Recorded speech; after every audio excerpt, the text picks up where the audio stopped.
Você vê quase todo lar, você vê pessoas em conflitos. Você vê na sociedade, né? A gente vive uma sociedade que está moralmente em crise. E a gente vê uma crise generalizada também nas igrejas.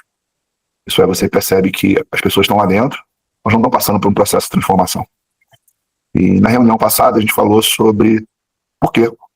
Claro que existem vários fatores, mas eu pontuei para vocês, na minha percepção principal, que é a falta de amor. Não sei se vocês lembram, eu disse, quando você fala com uma pessoa que se prostitui, você descobre que quase todas elas têm em comum a ausência de pai, se não foram amadas na infância. Quando você conversa com uma pessoa problemática, você percebe que a maioria das pessoas problemáticas vieram de um lar totalmente desarmonioso, não tiveram amor com a família. Então, a realidade é a falta de amor tem levado as pessoas a viver essa realidade de crise.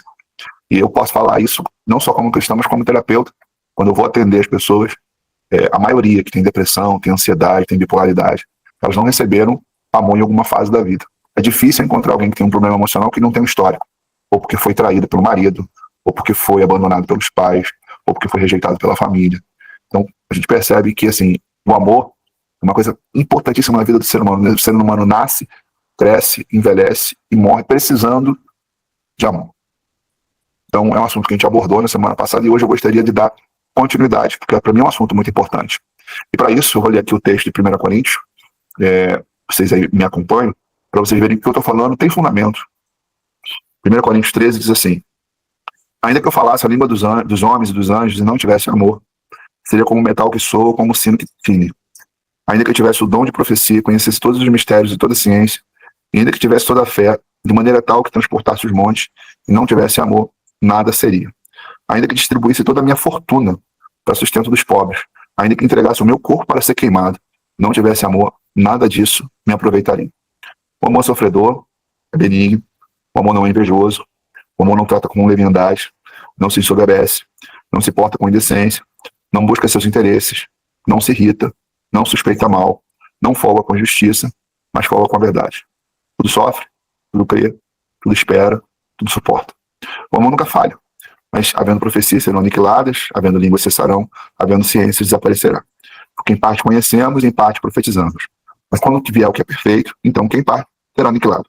Quando eu era menino, falava como menino, sentia como menino, discorria como menino, mas logo que cheguei a ser homem, acabei com as coisas de menino. E agora vemos por espelho enigmas, mas então veremos face a face. Agora conheço em parte, mas então conhecerei também como sou conhecido. Agora, pois, permaneça a fé, a esperança e o amor. Esses três, mas o maior deles é o amor. Bom, esse texto que eu li para vocês agora, para a nossa reflexão de hoje, é uma nossa mensagem.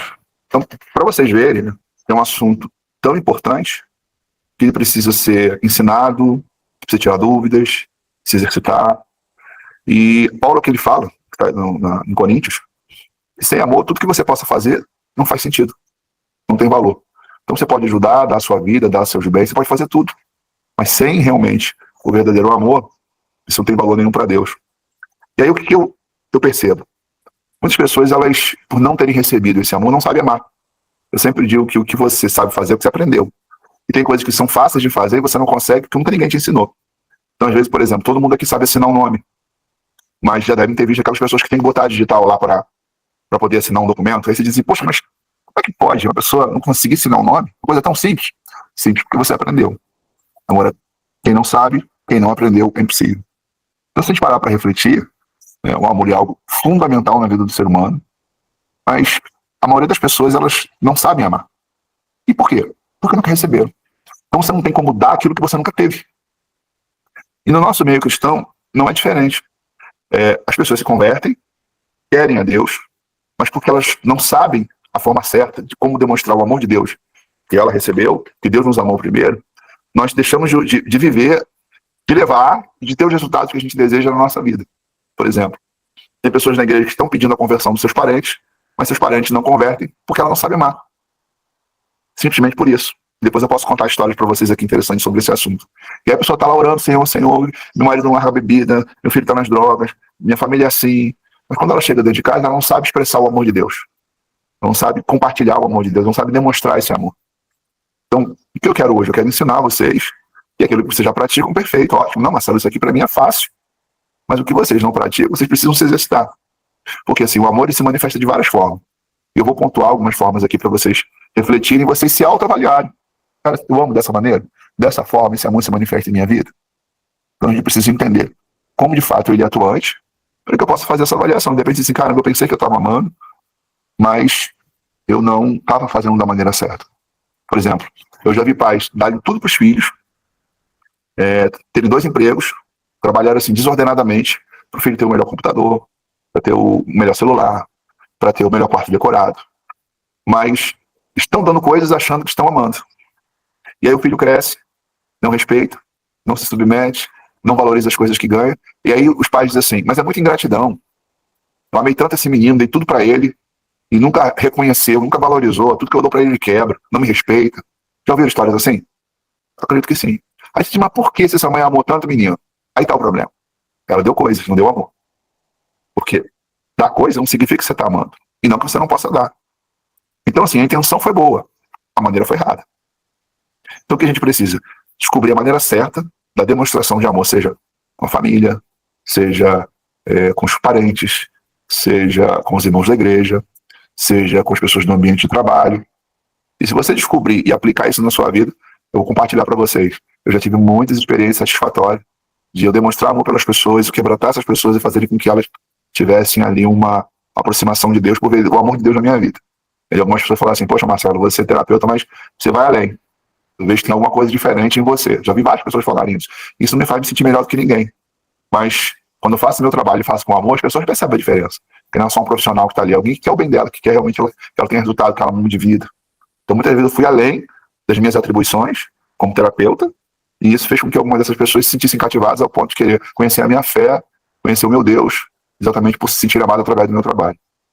Então eu vou pontuar para vocês algumas formas de nós demonstrarmos amor, e vocês vão avaliando se vocês têm esse perfil, se vocês se comportam dessa maneira, ok? Então a gente vai falar hoje da demonstração do amor afetivo, do amor caridoso, do amor do cuidado, do amor com serviço e do amor ágape. 5 formas de nós manifestarmos o amor. E aí vamos avaliar, será que eu amo dessa maneira? E a gente vai começar aqui, primeiro falando do amor afetivo.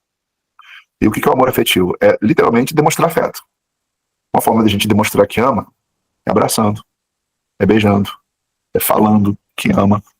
E parece uma coisa simples, mas eu vejo que na cabeça de muita gente é algo muito complexo. Por exemplo, tem casais que não se abraçam mais.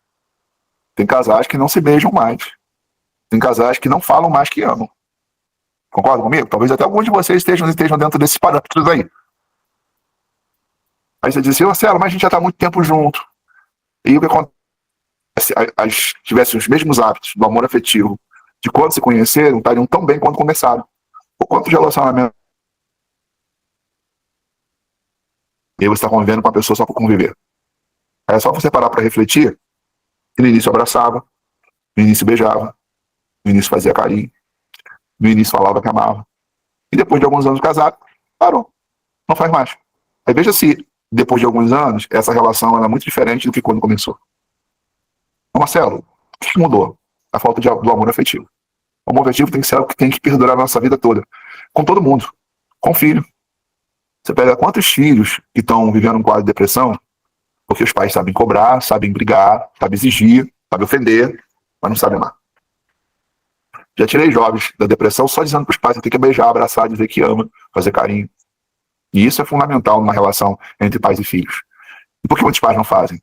Porque não aprenderam. Os pais dão coisas, mas não dá atenção, não dá beijo, não abraça, não diz que ama. E olha que algo interessante que eu estou falando para vocês é bíblico. Quantas vezes vocês vão ver no Novo Testamento Deus fazendo declarações de amor? Deus amou o mundo de tal maneira que deu seu único filho para todo aquele que nele crê não pereça.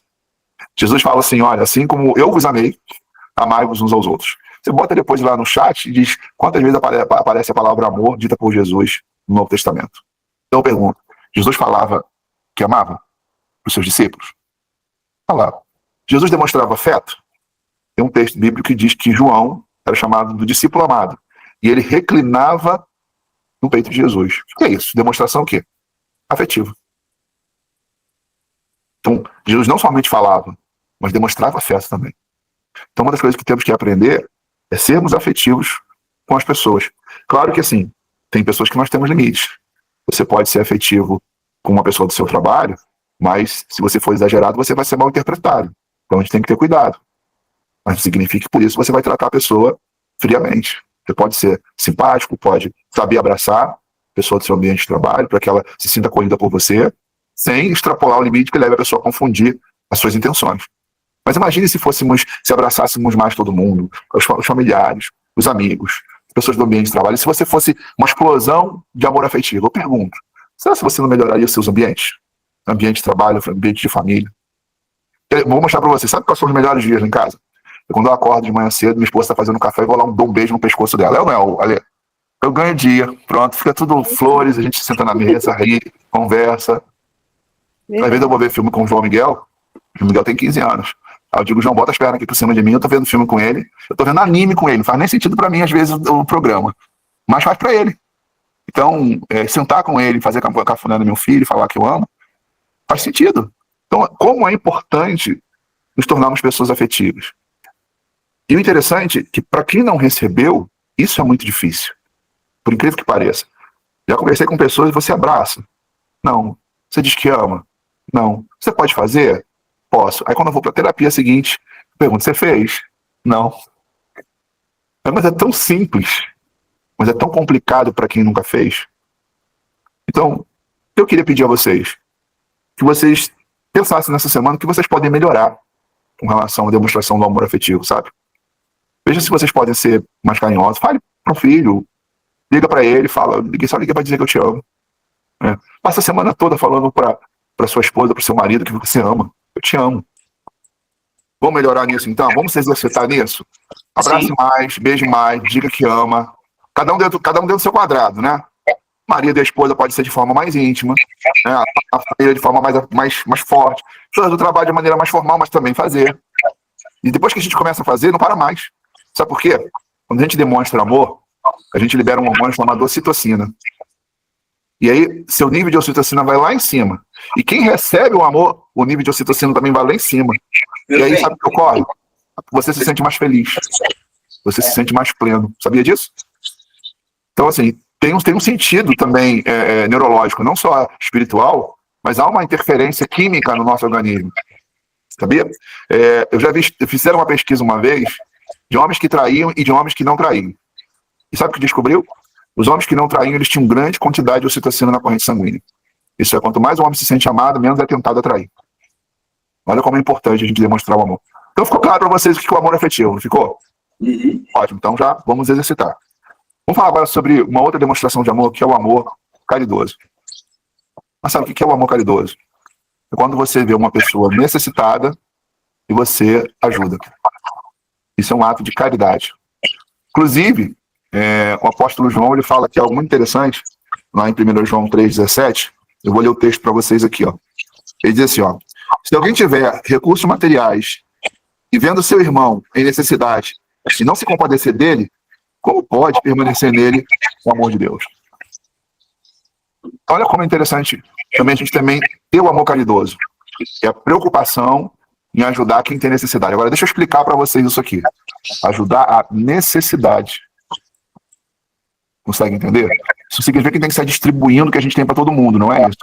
Mas quem tem necessidade, você tem oportunidade de ajudar e não ajuda, como pode permanecer em você o amor de Deus? Será que Deus habita na gente quando a gente tem oportunidade de ajudar alguém, tem condições para isso? Porque eu sei que às vezes você não tem condições. Mas se você tem condições e não faz, pode o amor de Deus estar na sua vida, estar na minha vida. Então, assim, a demonstração de amor com relação à caridade está muito relacionada a quanto você ajuda.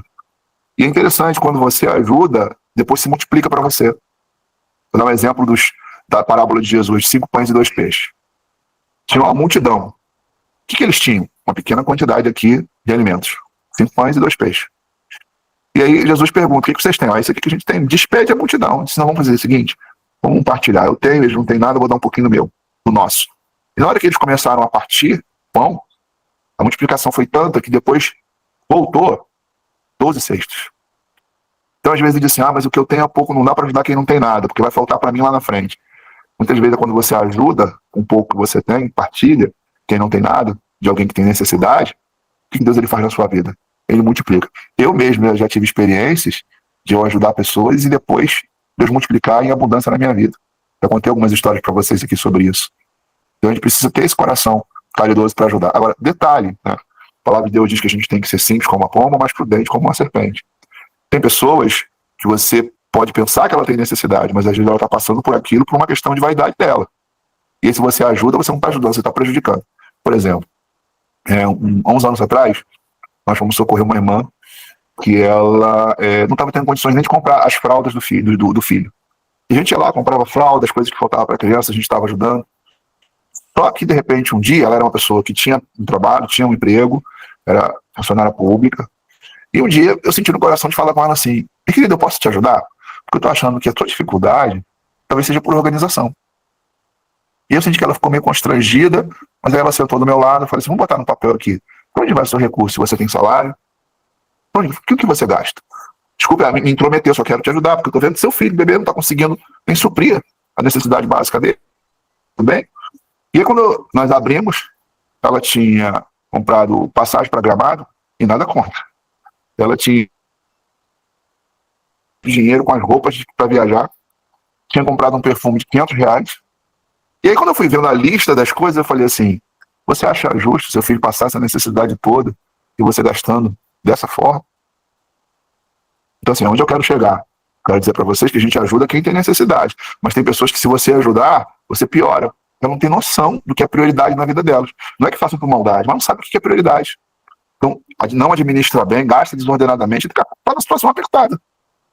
E nessa época nós conversamos com essa irmã e falamos para ela, falei: olha, irmã, acho que você precisa entender que você está com compulsão, você está gastando desordenadamente, gastando sem controle, sem equilíbrio, e isso está prejudicando a sua própria vida, prejudicando o seu filho. Eu acredito que ali houve nela realmente arrependimento dessa irmã, e depois ela conseguiu se estabilizar, a vida dela se ajeitou. Eu acredito que deve ter sido parte do nosso conselho. Mas ainda eu quero mostrar para vocês: a gente vai ajudar, sim, mas quem realmente necessita.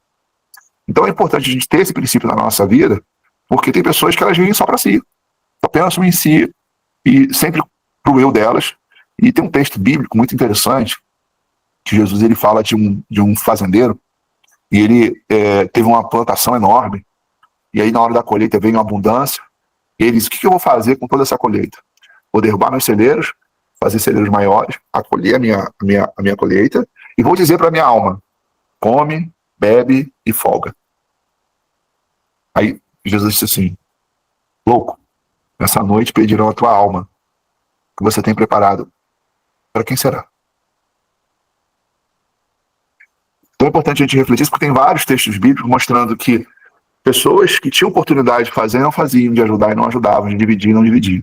Então, mais uma vez, com equilíbrio. Você não tem que distribuir o que você tem, não é isso. Mas muitas vezes Deus coloca no nosso caminho pessoas que Deus quer que a gente ajude. E você vai lá, sonda primeiro, descobre se realmente precisa, e depois você vai lá e ajuda. As próprias contribuições, quando a gente fala aqui sobre dízimo, oferta, qual é o objetivo das contribuições da igreja primitiva? Era que as necessidades não tinham falta.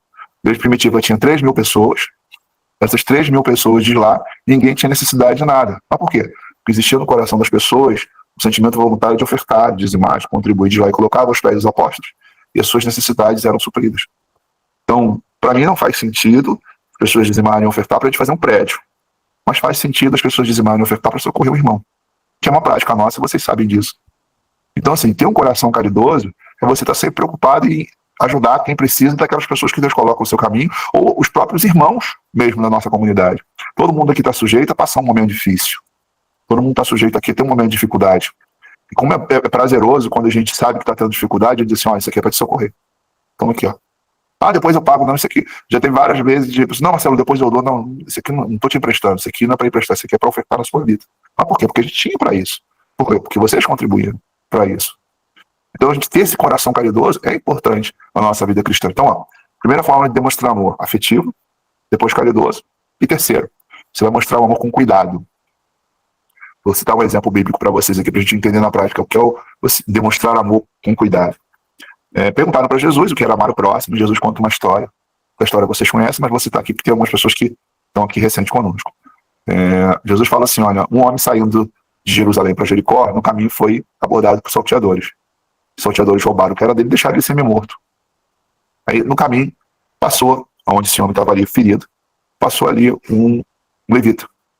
Depois passou ali um sacerdote. Diz assim, e passou de largo. Você passar de largo. Viu e passou distante. Opa, deixa eu passar por aqui. E aí ele fala de um samaritano, né? Por que ele usa nessa parábola o samaritano? Porque o samaritano era aquele povo desprezado pelos judeus. Eles eram considerados como um povo misturado, gentil, com mistura de judeu. Então eles eram assim, tratados com uma certa, posso dizer, certo desprezo. E aí ele veio, e o que ele viu? Ele viu aquela pessoa ferida. Ele parou. O que ele fez? Colocou azeite e vinho para curar, para tratar aquelas feridas. Pegou aquela pessoa, colocou no seu animal de carga, levou essa pessoa para uma hospedagem, chegou lá, tratou, ele tinha que seguir caminho, falou com a pessoa da dona da hospedagem, ó, quando eu voltar, se tiver aí deixado alguma dívida, eu vou aqui contribuir para ficar alguma dívida, eu pago. Aí Jesus disse, agora você vai e faz o mesmo. Agora vamos trazer isso para a nossa realidade, né, que é o cuidado. Todos nós já entendemos a importância de falar do amor de Deus para as pessoas. Mas, muitas vezes, queremos transferir o cuidado dessas pessoas para alguém. Marcelo, olha aqui, eu estou te trazendo assim, para essa pessoa que está com um problema aqui, você pode resolver? Claro que a gente está sempre pronto para ajudar.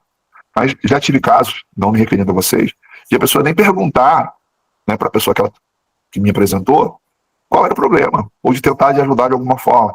Isso é, as pessoas querem até mesmo evangelizar as pessoas, mas não quer cuidar de ninguém. Mas todo mundo quer ser cuidado. Todo mundo gosta de alguém que ligue, se preocupe quando você não aparece, quando você está doente. Todo mundo, em algum momento, se sente amado quando diz assim, poxa, caí doente, fulano me ligou, Marcela me ligou, Alessandra me ligou, saber como é que eu tô. Todo mundo gosta disso. Todo mundo gosta de saber que tem alguém que cuide de vocês. A pergunta é, vocês cuidam de alguém? Porque talvez esteja aí o grande desafio do nosso meio cristão. Queremos levar as pessoas para a igreja, mas não queremos cuidar das pessoas feridas. E muitas vezes as pessoas feridas, elas não ficam firmes na presença de Deus porque elas não foram cuidadas. E a questão é, uma pessoa só não pode cuidar de todo mundo. Eu posso cuidar de vocês aqui. Imagine se nós tivéssemos amanhã, vamos ter, no nome de Jesus, 300 pessoas. Eu vou conseguir cuidar das 300 pessoas? Não vou. Agora, se vocês também cuidarem das pessoas, e eu ajudar aquelas pessoas que vocês tentaram cuidar, não conseguiram, eu fui lá, eu, Alessandro, nós ajudamos. E faz sentido isso? A questão é, será que no nosso coração existe esse amor de cuidar? Querer cuidar das pessoas? E, Marcelo, como é que eu faço para cuidar? Simples, cuidando. Quando ela não está bem, você pergunta o que houve. Quando ela está com problema, assim, vamos orar? Quando ela precisa de um conselho, você tem uma palavra para ela? Quando ela não está na reunião, você é a primeira a ligar e dizer assim, não tem te visto na reunião. O que houve? Talvez seja até bom falar isso aqui, mas será que quando nós não estamos na reunião e a pessoa não aparece, vocês têm a preocupação de, poxa, eu não tenho visto há 3 semanas uma pessoa aqui no grupo, eu vou ligar para ela. E você vai lá e liga. Ah, não tem telefone. A gente dá, cede. Mas quanto de fato nós temos a preocupação de cuidar de alguém?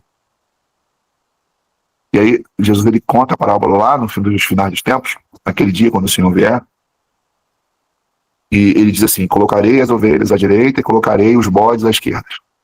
E as ovelhas eu direi, vinde bendito de meu Pai, porque eu tive fome e me deste de comer. Eu tive doente, foste me visitar. Tive nu, me vestiste. Tive preso, foste me ver. Qual o nome disso? Alguém sabe me dizer? Cuidado. É ou não é? O nome disso é cuidado. Vinde, ovelhas do meu Pai, porque vocês tiveram cuidado. Aí quando ele disse assim, mas Senhor, quando que nós fizemos isso? Nós não lembramos de ter feito isso pelo Senhor. Aí Jesus falou assim, quando vocês fizeram isso a um desses pequeninos, a mim, me fizeram. Quando a gente diz assim, eu amo Jesus, como é que você demonstra? Quando você cuida de alguém. Quando eu falo para vocês assim, irmão, vamos fazer discípulos, vamos evangelizar, vamos trazer pessoas para Cristo. Um dos fatores importantíssimos no processo de a gente trazer pessoas para Cristo é o quanto você está disposto a cuidar dessas pessoas. Porque no sistema denominacional, as pessoas levam para a igreja e largam lá no meio da multidão e dizem, olha, assiste o culto aqui porque vai ser maravilhoso, a palavra vai mudar a sua vida, Deus vai te abençoar. Os que são mais próximos do pastor dizem, vou te levar lá no pastor para ele resolver o seu problema. Mas quando você fala assim, você cuidar de alguém, eu não tenho preparo, está se preparando? Eu não tenho um tempo, será que é a prioridade? Então a gente precisa desenvolver essa preocupação de cuidado. Se às vezes uma pessoa no trabalho que ela não está bem, chama ela no canto assim, poxa, você é tão alegre, mas hoje você está triste. Por quê? O que houve? O que está acontecendo com você? Estou com um problema assim. Você quer que eu olhe pela sua vida? Você quer que eu olhe pelo seu casamento? Entende o que é demonstrar cuidado? Quando aquele samaritano passou no caminho, o que aquela pessoa era para ele? Um estranho. Mas na hora que ele percebeu a pessoa ferida, ele foi lá. A gente tem que as pessoas... Porque assim, gente ferida não falta. Certo? Gente doente, gente ferida, gente machucada não falta. Então, o que falta talvez seja a nossa percepção. Porque às vezes a gente passa de largo. A gente tá vendo, mas não se envolve. E por quê? Porque a gente não tem consciência de que realmente amar a Deus é você ter esse amor de cuidado com as pessoas. Pense nisso. Todo mundo aqui gosta de se sentir cuidado. Mas se Deus colocar alguém no seu caminho hoje, essa semana, se Deus colocar alguém na porta da sua casa, você está disposta a dar sua vida para essa pessoa, cuidar dessa pessoa, ligar para essa pessoa, chamar ela para orar com você, chorar com ela, compartilhar o que você sabe, que você já aprendeu e ela não sabe. Porque às vezes diz assim, mas Marcelo, eu não sei como você sabe, eu não tenho conhecimento que você tem. Vou ser muito sincero para vocês. Pessoas que estão sofrendo, elas não precisam primeiro de conhecimento, elas precisam de amor. É isso que elas precisam. Você abrir a Bíblia para uma pessoa que está sofrendo, para ela é em vão. Vale mais um abraço e dizer, eu estou aqui do seu lado, eu vou orar por você, do que você ler um salmo. Espera que eu vou ler um salmo para você. Aí você está sofrendo, deixa eu ler um salmo para você. Essa hora a pessoa não está precisando de um salmo, não. Ela está precisando de alguém. Eu estou aqui do teu lado. Vou essa semana orar por você. Você quer orar comigo a semana toda? É isso. Se nós amarmos com cuidado, eu tenho certeza que nossas reuniões daqui a pouco, que elas vão ter 100, 200. E se cada um, pelo menos aqui, cuidar de alguém, a gente já dobra aqui o número de discípulos que nós temos. A questão é, talvez você nunca aprendeu a amar da forma certa. Cuidado é uma delas. Você está num barco, e aí fora do barco tem uma pessoa se afogando. Você está vendo que ela está se afogando. E aí você diz assim, deixa eu esperar ela pedir socorro. Se ela pedir socorro, eu pulo lá e salvo ela. Mas aí, eu fico rodeando, até conseguir chegar. Eu vou rodeando. Eu tenho que rodeia, se aproxima, posso te ajudar? Tem uma coisa, estou sentindo que você não está legal. E por incrível que pareça, para as pessoas que às vezes estão sofrendo, elas perceberem que alguém está percebendo elas, isso já é uma grande ajuda. Assim, caramba, fulano não tem nada a ver comigo, não é nem da minha família, mas me dá mais atenção do que da minha própria casa. Da minha própria casa, eu entro calado, saio calado, ninguém fala nada. Mas se eu estiver lá no meu trabalho, de repente eu estou diferente, ela vai lá e me chama. Isso é amor, entende? Se demonstra amor pela pessoa, e depois que ela desabafa, conta o problema dela, agora entra o cuidado. O que eu posso fazer para mudar essa situação? Eu não sei resolver. Então vamos buscar conhecimento, busca ajuda. Vou entrar em contato com o Marcelo. Marcelo, estou com uma pessoa assim, um problema dessa forma. O que eu posso fazer para levar Deus para a vida dela, para mostrar para ela o caminho? E aí a gente está aqui para ajudar vocês mesmos. O importante é que a gente entenda que amar a Jesus tem muito a ver com amar o próximo. Tem muito a ver com o cuidado. Porque o texto que eu li para vocês, que é Mateus 25, fala exatamente disso. Tive fome, tive doente, tive preso, tive nu, e você cuidou. É isso que Deus quer, cuide das pessoas. Arda isso no seu coração. E por incrível, Deus ele é tão tremendo que ele condicionou o cuidado aos níveis de hormônio. Isso é toda vez que você cuida de alguém, eu tenho certeza que vocês já tiveram a experiência de fazer alguma coisa para uma pessoa e depois você se sentir leve. Sentir, sabe, feliz de ter ajudado a pessoa, saiu rindo porque você deu uma boa palavra para ela. Isso acontece comigo. Às vezes eu estou fazendo terapia e eu consigo ajudar a pessoa, trazer para a luz para ela. Quando termina a sessão, eu sinto que meus níveis de ocitocina aumentaram. Me sinto bem feliz por ver aquela pessoa ter ficado bem com aquilo que eu fiz. Então, amem as pessoas que vocês vão estar amando a Deus. Bom, vamos falar agora de uma outra forma de demonstrar um amor, que é o serviço. E uma outra forma de a gente demonstrar que ama as pessoas é servindo. E, inclusive, Jesus fala sobre isso, né? Jesus diz assim, os grandes, né, os que não fazem parte do reino, eles querem ser servidos. As autoridades querem ser servidas. Mas entre vós, não sereis assim. Se alguém quer ser grande, seja servo de todos. Então, para Deus, o valor que você tem para Ele depende do quanto você está disposto a servir as pessoas. E uma forma da gente demonstrar amor é servindo. Só que eu quero trazer mais clareza sobre isso para não haver uma falta de uma interpretação distorcida. Servir não é você abraçar a causa de todo mundo e você não viver. E tem pessoas que ficam dessa forma. Elas se envolvem com todo mundo, com parente, com não sei quem, e daqui a pouco ela não vive nem para ela, não vive nem para a família. Daqui a pouco o marido ou a esposa começa a dizer, não te vejo mais em casa, você não para, não, mas eu tive que ir no serviço te fazer aquilo. Não é dessa maneira. A gente vai servir aquelas pessoas que você percebe que realmente elas estão precisando disso. E elas não têm outro caminho. Tem que ser você. Se tem alguém passando mal, não tem ninguém para levar. Na casa dela não tem ninguém para levar. Aí vai ser você. Não, peraí, eu te boto no carro, vamos lá, vou te levar lá. Vou te socorrer. Uma outra forma de você demonstrar seu serviço é quando você diz assim, olha, eu quero um grupo caseiro na minha casa. Vou convidar meus vizinhos para vir participar, para a gente falar da palavra de Deus, para a gente fazer oração. Eu quero, o que a gente está aprendendo aqui, na reunião de domingo, eu quero levar para as pessoas daqui da minha comunidade. Eu vou abrir a porta da minha casa. O que você está fazendo? Você está servindo com o seu lar. Quando você diz assim, ó, o meu lar está a serviço do reino de Deus. Eu quero que as pessoas elas conheçam a Cristo na minha casa. E quando você vai servir, você prepara um ambiente, faz um café, tudo isso você está servindo. Recebe com hospitalidade. Termina a reunião, às vezes você no dia seguinte tem que trabalhar cedo, mas tem alguém com um problema ali que precisa de uma atenção maior. O que você está fazendo ali? Está servindo. Então, quando você tem esse coração, você está demonstrando amor através do seu serviço. E Jesus, ele deu exemplo disso. Por exemplo, quando ele lava os pés dos seus discípulos, isso é um exemplo fenomenal. Né? Ele manda os seus discípulos fazer o mesmo. Claro que na nossa cultura não existe a cultura do lava-pés, mas naquela época era a forma de hospitalidade. A pessoa chegava. E eu quero finalizar falando agora aqui do amor ágape. Eles chamavam o escravo da casa que era o que tinha menos valor, escravo mais simples.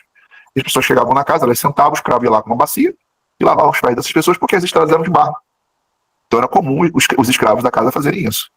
E aí Jesus, ele pega, separa a água, se enrola numa toalha, se prostra e lava os pés dos seus discípulos. Na hora, os discípulos até quiseram, não, Senhor, não faça isso aqui comigo, não. Sou eu que nós temos que fazer. E aí Jesus, ele vai lá, sendo Deus, dá o exemplo da importância da gente servir. Então, como é bom a gente servir as pessoas que a gente recebe, que chegam na nossa casa. A gente não vai lavar o pé dessas pessoas, mas vai servir o café, vai sentar para ouvir, vai acolher na nossa casa. Então, eu quero que vocês reflitam sobre isso, porque assim, o nosso objetivo é que cada lar de vocês amanhã tem um grupo desse. A gente faz uma reunião online, sim, mas vamos levar presencialmente para a nossa comunidade. Você tem um vizinho ferido, uma vizinha doente, uma pessoa sofrendo. A gente trouxer essas pessoas para o nosso convívio, para o nosso lar, para o nosso ambiente, as pessoas vão estar sendo cuidadas por Deus e você está mostrando o seu amor ao Senhor através do seu serviço. Finalizando aqui nesse encontro nosso, eu queria falar um pouquinho do amor de Deus, o amor ágape. Que amor é esse? É um amor incondicional. Deus nos ama, independente de a gente merecer ou não. E esse amor tem que estar no nosso coração, sabe? Porque fazer tudo isso que a gente falou aqui, nem sempre a gente vai fazer porque as pessoas merecem. Às vezes, você tem um filho que não merece seu amor porque ele não é grato. Às vezes, seu marido não merece seu amor porque ele já te machucou muito. Às vezes, aquela pessoa do trabalho já te perseguiu e ela não merece o seu amor. E é nessa hora que entra o amor de Deus. O amor incondicional. Porque todos nós que tivemos um encontro com o Senhor, todos nós tivemos um encontro com o Senhor, também não merecíamos. Todos nós, com certeza, estávamos debaixo da ira de Deus porque ofendemos a Deus com as nossas atitudes, com as nossas ações, com as nossas práticas pecaminosas. Todo mundo aqui já fez coisas do qual se envergonha. Todo mundo aqui. A palavra diz que aquele que diz que não peca é mentiroso. Todo mundo aqui já fez coisas que hoje olha assim, meu Deus, como é que eu tive coragem de fazer isso? E as coisas que nós fizemos éramos passivos da ira de Deus. E aí, por incrível que pareça, mesmo sendo merecedores da condenação e da ira, Deus usou alguém para dizer que nos ama. Como é que pode isso? Você ofende a Deus, entristece a Deus, desperta a ira de Deus, e de repente Deus bota alguém no seu caminho para dizer assim, Senhor te ama, Jesus te ama. Então, amar o amor de Deus, que é o amor incondicional, é você entender que a gente não vai fazer isso só por aquelas pessoas que a gente tem em consideração. Inclusive, Jesus fala sobre isso, quando diz assim, se vocês amarem somente as pessoas que te amam, que diferença faz? Publicanos e pecadores fazem a mesma coisa. Difícil é você amar o vizinho problemático que ninguém gosta. Talvez você tenha um vizinho que ninguém gosta dele. É essa pessoa que você tem que amar. Talvez no seu trabalho tenha uma pessoa que ela é intragável, ninguém suporta ela, uma pessoa ranzinza, mal-humorada, fala mal de todo mundo. É essa talvez você tenha que amar. Talvez você traz uma carga de situações que você já viveu no teu relacionamento, do qual você tem todos os motivos para tratar com desprezo. E aí você tem que amar. Ah, Marcelo, mas eu tenho que viver sofrimento? Não. Ou você separa ou você ama, não tem outro caminho. Ah, não estou satisfeito, então separa. Não, continue, então ame. E se existe uma forma de você mudar o outro, é constrangendo outra pessoa pagando mal com o bem. É a forma mais constrangedora que você pode causar na vida de uma pessoa. A pessoa que te faz um mal, você vai lá e paga o mal com o bem. Deixa ela envergonhada, constrangida. E dá a liberdade do Espírito Santo chegar na mente daquela pessoa e dizer assim, que vergonha, né? A pessoa te trata tão bem, com tanto carinho, olha como é que você trata essa pessoa. Então, assim, Orem e peçam, Senhor, que o meu coração seja cheio desse amor ágape, que é o amor de Deus, o amor incondicional. Se a gente tiver isso na nossa vida, a gente vai ter os resultados que a gente deseja nas pessoas que nos cercam.